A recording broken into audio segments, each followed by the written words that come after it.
students, today we are going to learn about the female reproductive system. Just look into this flow chart. It shows the life cycle of the human being. We have all developed from a single cell called the zygote. The zygote undergoes mitotic division and the baby is formed. The baby then develops into the fully formed individual. So in these stages, the mitosis plays an important part. But in the adult stage, the reproductive organs develop, and inside the reproductive organs, special cell division called meiosis occurs. Meiosis results in the formation of gametes. The speciality of meiosis is that it helps in the reduction of chromosome number into half, and because of the reduced chromosome number, that is in the adult stage they have 46 chromosomes, but after meiosis the gametes are having only 23 chromosome number. This after fertilization, the zygote has 46 chromosomes. So that is a speciality of meiosis, which happens only in the sexually reproducing organisms. Okay, so the two types of cell division, a quick revision. The two types of cell division, that is the mitosis and meiosis. Mitosis occurs in the somatic cells of the organism and it helps in the growth of the organism. It helps in the growth of the plants, repair of tissues, and the metamorphosis shown here. This is all because of mitosis. And in asexually reproducing organism, mitosis is the only way of reproduction. That is, there is no sexual reproduction occurring in the lower organisms. Meiosis is a feature of the higher organisms, and in higher organisms like human beings, we have special reproductive organs in which meiosis occurs in the ovaries and the testes. This results in the formation of gametes, that is the ovum in the ovaries and sperms in the testes. The speciality is they have only half the chromosome number. Okay, so what is sexual reproduction? Sexual reproduction is the production of offspring from two parents using gametes. The cells of the offspring have two sets of chromosome, one from each parent, so are diploid. Diploid means they double the chromosome number. Sexual reproduction involves two stages. Meiosis, that is a special cell division that makes a haploid gametes, and fertilization, that is a fusion of two gametes to form a diploid zygote. So if you are asked about sexual reproduction, do not forget to mention these 2 points. The main features are the meiotic division resulting in the formation of haploid gametes, fertilization of the two gametes to form a diploid zygote. Fine? Okay. Now, when we are learning about the female reproductive system, a small girl, she has all her organs functioning properly, but the reproductive organs are still not developed. Now the girl grows into a pubertal age, and this growth was due to the mitosis. But certain changes occur in the pubertal age. The reproductive organs start functioning. Let us see what happens. We know that there is a pituitary gland which is present in the brain. Where is the pituitary gland present? If you see the picture, it is actually present just below the hypothalamus. You can see here, hypothalamus is a part of the forebrain. Just below that, the pituitary gland is there. Okay, and the main function of pituitary gland is produce growth hormone, and it is called as a master gland. It produces many other hormones and it actually controls all other endocrine glands. This we have already learned in the lesson endocrine system. So the pituitary gland starts producing growth hormone, and this growth hormone results in the growth of the organism. But as the girl reaches the age of puberty, the special function of pituitary gland starts. That is, the pituitary gland starts producing special hormones called as follicle stimulating hormone and LH, that is luteinizing hormone. FSH and LH hormones are produced by the pituitary gland at the age of puberty. This FSH and LH hormone will go to the ovary. The ovary was not functional till now, but as these hormones reach the ovary will start producing two hormones, that is the estrogen and progesterone. Fine? You can see here the hypothalamus. So when will the pituitary gland start producing these hormones? When it gets a message from the hypothalamus. Okay? The hypothalamus will give the message to the pituitary, and then the pituitary gland will start producing the two hormones FSH and LH. And FSH and LH, as it goes through the bloodstream, reaches the ovaries will produce two hormones, estrogen and progesterone. Estrogen is of course helping in the development of ova and the secondary sexual characteristics. Progesterone is helping in the maintaining the pregnancy. You can see this clear picture here. This is the hypothalamus giving signals to the pituitary gland, and pituitary gland has to stimulate the ovaries. In what way does it stimulate? Pituitary gland stimulates ovary by producing FSH and LH hormones, follicle stimulating hormone and luteinizing hormone. As it reaches the ovary during the pubertal age, from the ovaries two main hormones are produced, estrogen and the second one is called as a progesterone. Is it fine? So from here FSH and LH through the bloodstream it comes into the ovaries, and the ovaries are secreting estrogen and progesterone. Now what is the function of estrogen and progesterone? We'll be learning. First of all, let us see what are the parts of the female reproductive system. The main parts of the female reproductive system is a pair of ovaries. Can you see here there are two pair of ovaries, and from here an extension tube like structure, it's called as a fallopian tube. It's also called as the oviduct. The fallopian tube leads into a bag like structure which is called as a uterus. Uterus leads into the cervix, and the last part of it is called as the vagina. Okay, so the main parts of the female reproductive system: ovary, fallopian tube, uterus, cervix and vagina. Now, what is the ovary? What is ovary and what is its function? Ovary, they are the oval shaped organs and it produces thousands of eggs. Each ovary produces thousands of eggs, and what does it do? It also produces two hormones, estrogen and progesterone. If you remember, we had learned in the lesson endocrine system, ovaries is a heterocrine gland. It has an endocrine and exocrine function. Okay, production of hormones is an endocrine function and release of ova is an exocrine function. So what is the function of this estrogen hormone? It helps in the development of secondary sexual characteristics. As a girl matures in the pubertal age, you can see so many changes in that female's body.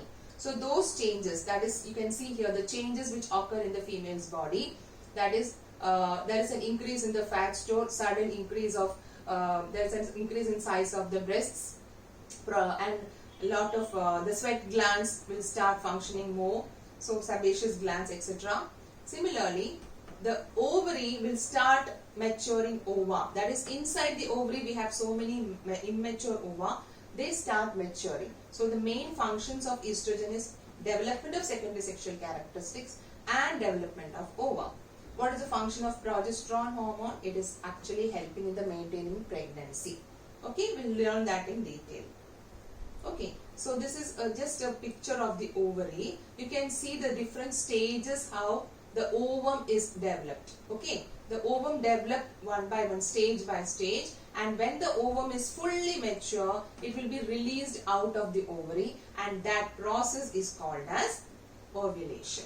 Okay, so what is this actually ova? It's a female reproductive cell, and if you remember, it has only half the number of chromosomes, and that was because of meiosis. So this is how it will look like, the ovum, and the female baby is born with about 2 lakh ova in each ovary.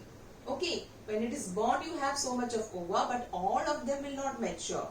It is only about 400 to 500 ova mature, and they are released over the lifetime. The release of ovum is called as ovulation. And you know, children, it's an interesting fact that this ovum is the largest cells in the female body. It's actually about the size of the grain of sand. Okay, so remember these 3 points about ova or ova.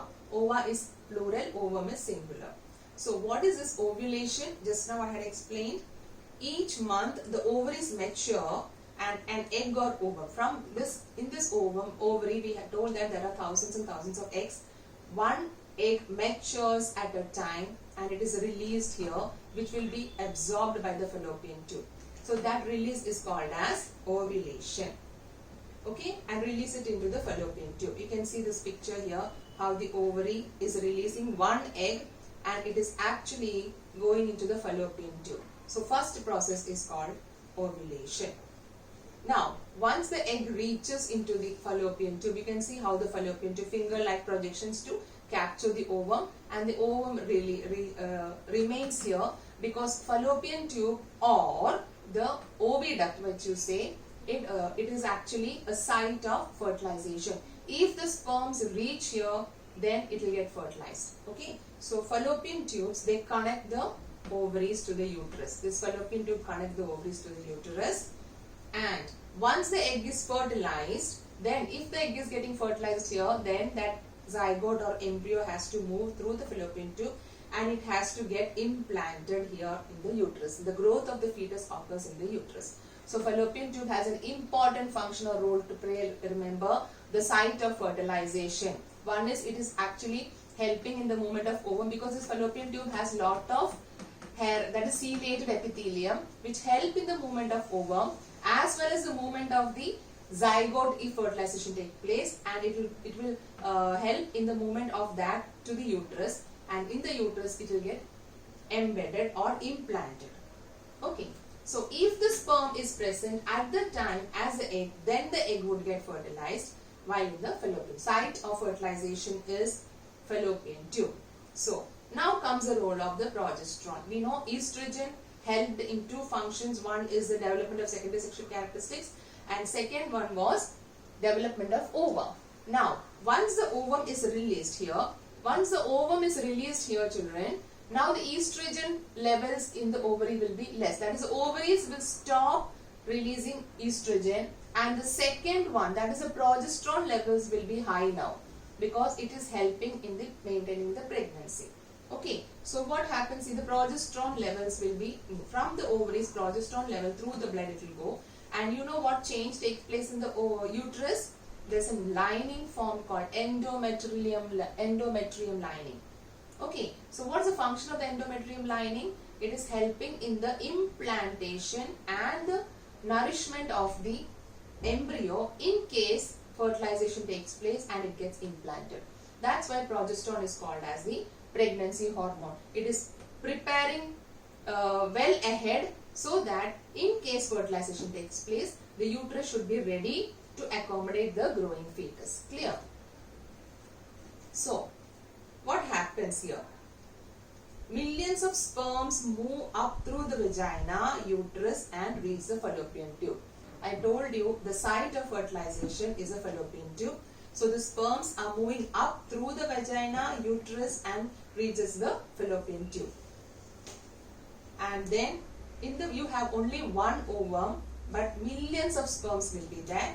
But from among that millions of sperms, only one will be able to fertilize the ovum. You can see it's only one sperm entering.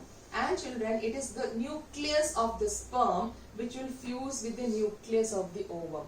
After the zygote is formed, it is still one cell. It's one cell with two nucleus united here to form 46 chromosome number. The ovum had 23 chromosomes and the sperms had 23 chromosomes. Okay, so these two chromosomes combined, that is a nucleus combined, and now the zygote will have 46 chromosome, that is a diploid number. So one sperm penetrates the egg and nucleus of the sperm fuse with the nucleus of the egg to form the zygote. The process of fusion of male and female gametes is called fertilization. The fertilized egg is called a zygote, and it is the very first cell of a new individual. That's the first cell. What is the number? How much chromosomes are present? Remember that. What is the difference between the gamete and the zygote? The gametes have 23 chromosomes. The zygote will have 46 chromosomes because two gametes have fused to form the zygote. A zygote will have the normal number of chromosomes, one half from the male gamete, another half from the female gamete. This whole process is called sexual reproduction. Now, after the formation of zygote, now the mitotic division again starts. The one cell gets divided into 4, 4 into 8, and so on. It goes on dividing and it forms a multicellular structure. If you remember the triploblastic nature we have learned in standard 9. Okay, so it forms a three-layered structure from which the different parts of the body develop. So as it divides, it is moving through the fallopian tube to go again and to get implanted in the uterus. So you can see the cell division occurring as it is moving through the fallopian tube. So from the zygote till the implantation, it has to move through the fallopian tube. And the third step is the implantation. So if you just see it once more, the first step was ovulation. Okay, ovulation, release of egg into the fallopian tube. The second step you can observe here, that is a fertilization. fertilization where the nucleus of the sperm has fertilized, so that is fertilization.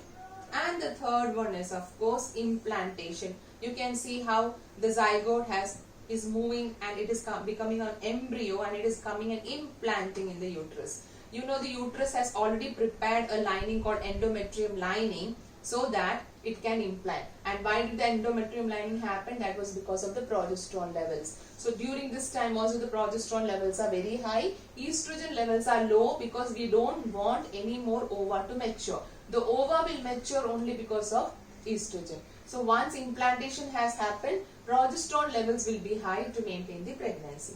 So you can see this picture how it is getting implanted in the endometrium lining. You can see this this is called a blastocyst. Okay, this is called blastula it is called. Then, now the function of the uterus comes.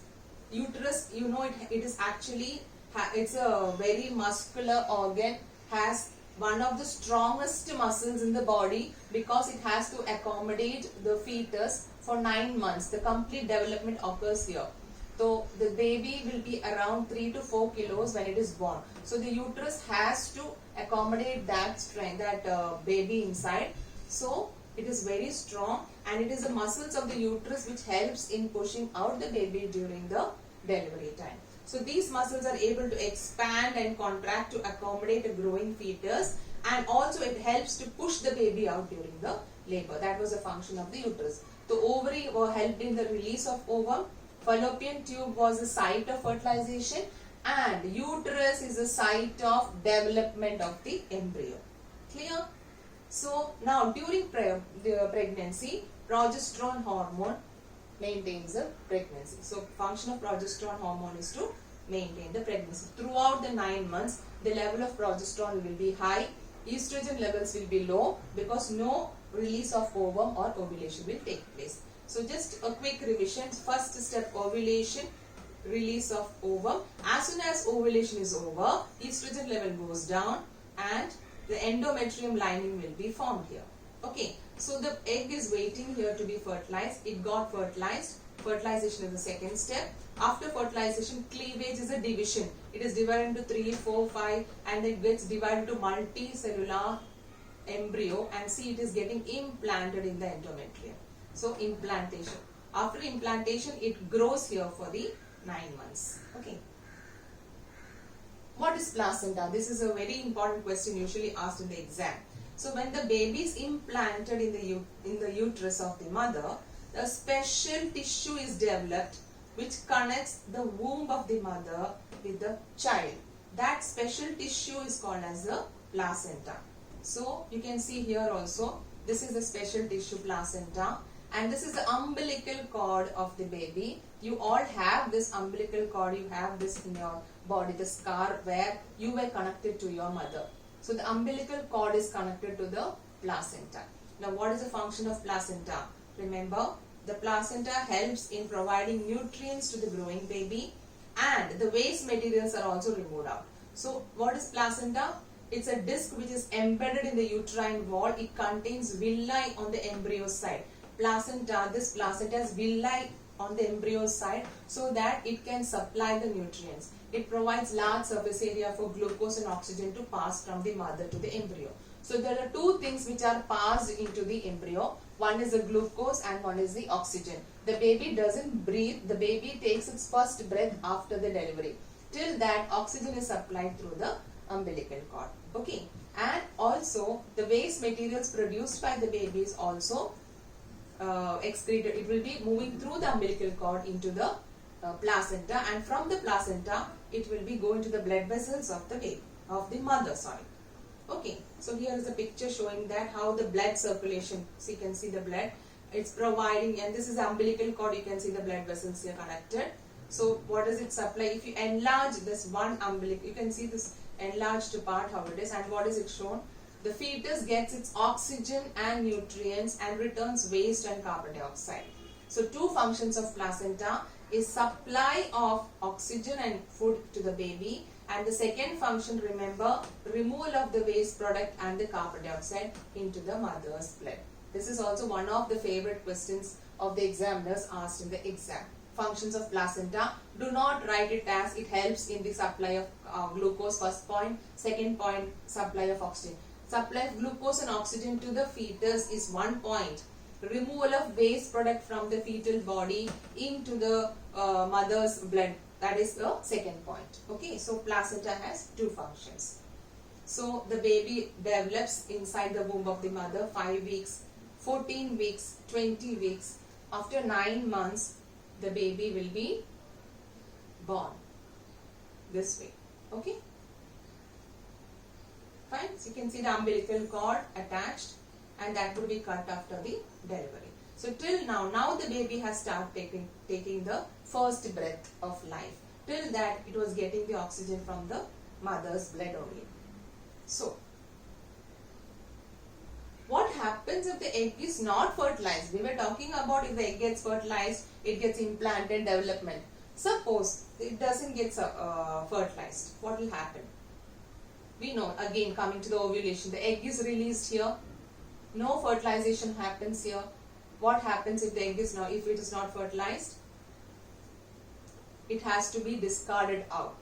So as we told that after the release of egg, progesterone hormones levels are high, which result in the formation of endometrium lining.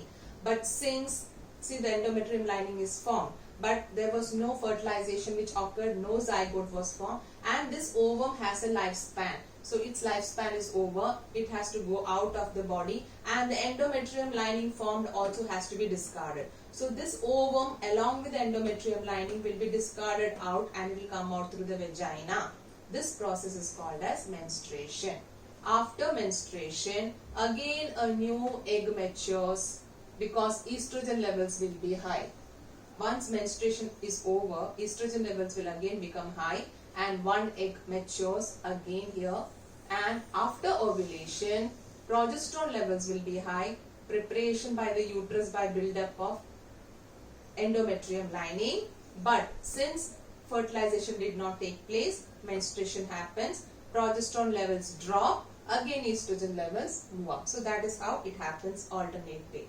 So menstruation is progesterone levels drop, uterine lining detaches and menstruation begin.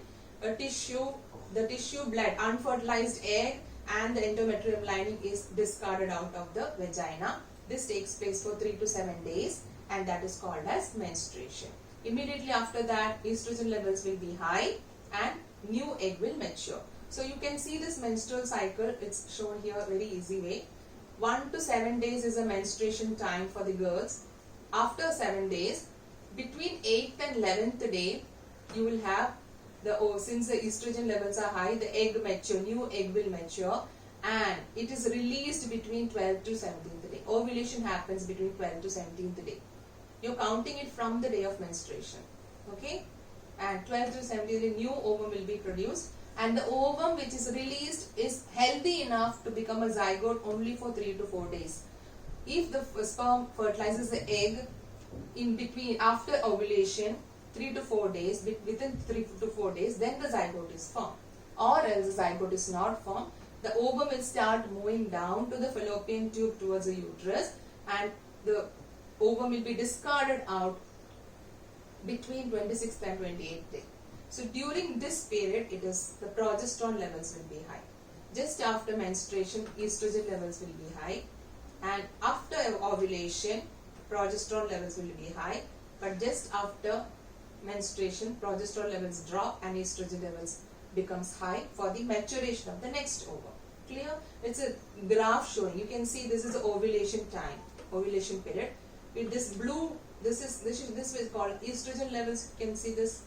The estrogen levels will be higher, and as the ovulation reaches, the estrogen levels drop. And this green one is showing the progesterone level. So the progesterone levels are high just after ovulation. And since the fertilization did not take place, the levels of progesterone will drop. So this will happen throughout the life cycle. Okay. So I want to share a very nice video. I will be putting the link of this video in the description. So you can go through that video. I'll just show you that. It's a quick revision.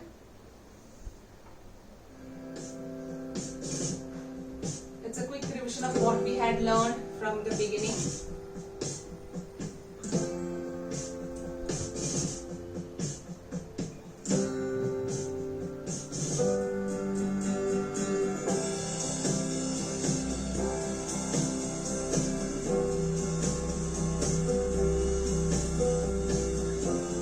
They are immature ova in the ovaries. First function is by the pituitary gland.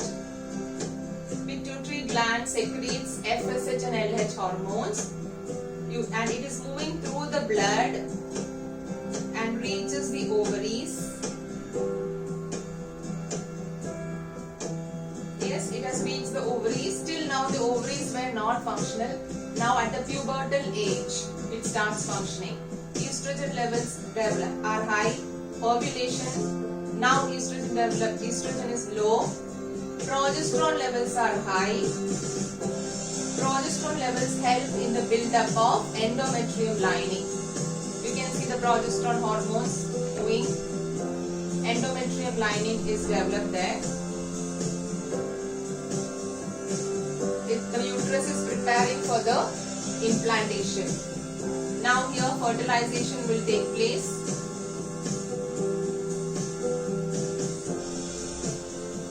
See how the ovum is moving through the fallopian tube, ciliated epithelium, which helps in the movement of the ovum.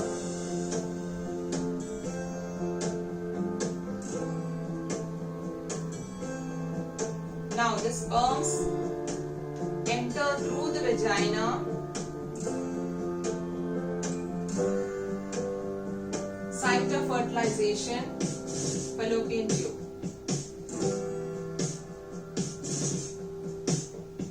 Millions of sperms will be there, only one will be able to fertilize the ovum,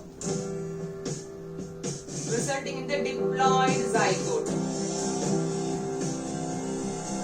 Diploid zygote, now it is undergoing mitotic cell division, getting implanted in the uterus, for which the endometrium lining was formed. Now also the progesterone levels are high.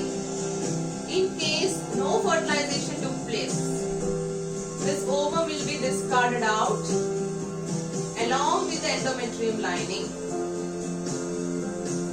and this process is called as menstruation.